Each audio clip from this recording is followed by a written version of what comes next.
The name Medu Neter is kind of created in ancient Kemet, but the writing system we call Medu Neter existed from the interior of Africa. So I would like to say that there were symbols that the Chwa, the San, and the Khoi used that kind of morphed into the Kushites, and then the Kushites morphed it into Kemet. But when Kemet came into existence around 4240, Medu Neter was already being used and old. The Quastel incense burner shows you that. The Quastel incense burner is about 300 to 500 years before Narmer. It shows the king wearing the white crown. It shows him holding the Nkaka, sitting on the sacred throne. It shows Haru on top of the White House. So all of that writing was there. And a lot of the so-called art that you see on the bowls of the Nubian vases and vases and stuff like that, which we thought was just art, was actually writing system. Received the word Neter, received certain cities. So the first decipherment you can see was names of cities and trade. So the concept of trade really developed the writing system because we're trading oil. We need to have a record of it. So numbers we had established that thousands and thousands of years ago. So now we had to have the name with the numbers. So now that's when they created, so you see these symbols that represent a city, symbols that represent a king or a ruler. So that existed from the interior of Africa. And you will see some of these symbols go back 60,000 years. The symbol of Haru can be found on Adam's calendar in South Africa, right? So it's just like Nataplaya. So Adam's calendar is a precursor to Nataplaya. It's on the 30th parallel. The Great Zimbabwe is on the 30th parallel. The Great Pyramid at Giza is on the 30th parallel. So I'm trying to show you this coordination all the way down the 30th parallel from Kemet at the top, the bottom of Africa, to the top of Africa, South Africa. Everything in alignment. So they're in existence. Now that can be dated more than 60,000 BCE. So that really messes people up. So now let me ask you, what was happening in Asia 60,000 years ago? What was happening in Europe 60,000 years ago? We have Denisovan and Neanderthal. I don't think they were writing anything, bro. I don't think they were reading anything. I don't even think they were talking. I think they were grunting like the gorillas and the chimpanzees and stuff like that. Okay. So, we have to put things in space. That's why a timeline becomes so important when we're teaching the Kemetic spiritual system. In terms of organized writing and stuff like that, yes, Kemet, it was believed to be the cuneiform, that Europeans tried to make cuneiform older. But cuneiform came slightly afterwards, but close to it, right? But I want to say this here.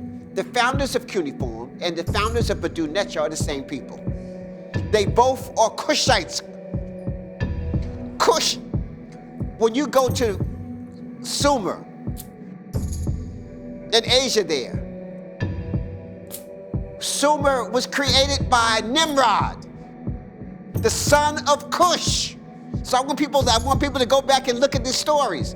Nimrod, Canaan, the Blackheads, the Gigi, these are all coming from ancient Kush. So the same people that founded Kemet, it was the same foreparents that founded Mesopotamia and all of that. So I want people to understand that cuneiform, the only difference is that cuneiform is abstract only. You have to know the culture and the language to translate that. Medu Neter is holographic and based upon nature. So it's symptomatic. One is totally symbolic and one is symptomatic. Symptomatic means that I can show you the origins of why that came into existence because I understand its nature. So that's why I teach symptomatic thinking in the Medu Neter. I wanted you to understand when we put Keper, means coming into being, the dung beetle So they studied the nature of the dung beetle. So that means somebody really, when I talk about studying the animal kingdom, the animal domain, our ancestors really took this to the nth degree. So they studied every insect they could see. They studied every bug, every flower, every plant, every bird. If you were a bird watcher, ancient Kemet is heaven, because that's the only water for miles around. So birds from all the continents come there to drink before they move on their journey. And so the ancient Kemetu studied these birds. They studied Kepler, the dung beetle, is the strongest creature on the planet Earth in proportion to its size. It can lift 1,150 times its weight and carry it infinitely without getting tired. No such thing as getting tired. Okay? And it's always moving towards the light, towards the sun. So the ancient looked at as moving towards knowledge and wisdom. It takes the dung, which is just the grass and stuff like that the animal ate, right? And uses it as fertilizer to bury its eggs in. So when it digs a hole in the ground, that's called irrigation. When he brings the dung inside of the hole, that's called fertilization. Okay, so you see, if you go, my homeland is Tanzania. If you walk out into the Serengeti Plain, you'll see 1,000 wildebeest, 1,000 zebra, right? Now, if they're eating, you know what else they're doing. So it could get real funky out there. But you get up in the morning, it's nothing but fresh air, because the dung beetle then got rid of all of them. Even the elephant turd, within 2 hours is gone. Dung beetles then verged on it, took it, rolled it up into little balls, buried it in the ground. Nature has provided. In fact, even in Texas, they were having problems because the cattle dung was filtering into the water because they didn't know what to do with it. The feces was all over the place. And their fertilizer had killed off all the natural bugs and insects that would deal with that. So they had to import dung beetles from Kemet there to deal with the problem they were having there. So they upset the ecosystem. So I'm just trying to show you this, that we were keen observers. So when you're looking at the Medu Neter, the Medu Neter is teaching you about the plant domain, the animal domain. The suit plant, like in the suit biti, represents royalty. Why would a suit plant that grows in the Nile represent royalty? Well, first of all, the plant can be eaten as food. I can take the plant and I can make clothes out of it, like the marijuana plant. I can take the plant and weave it and make baskets out of it. I can take the fiber and tie and build constructions out of it, buildings out of it. So I can build my home out of it. I can have clothes out of it. I can eat it. So it became a divine plant. So when I want to talk about divinity and stuff, I use the suit plant. And it comes from the south, so it even represents the south, up south.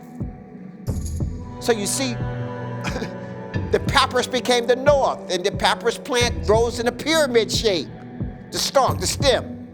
And then the first paper of man was used from that. And then again, the papyrus plant can be used for cleaning. It could be used for 100 different things, just like the suit plant. So we studied the nature, the birds. We have one bird to represent something good, another bird represents something bad. So they realized that it steals other birds' nests. It eats other birds' eggs. It's around stuff that's dead all the time. So we're going to make that bend. That's something bad. But now we got this other bird. Oh, wow, when this swallow is around, this eats insects that's pests to us.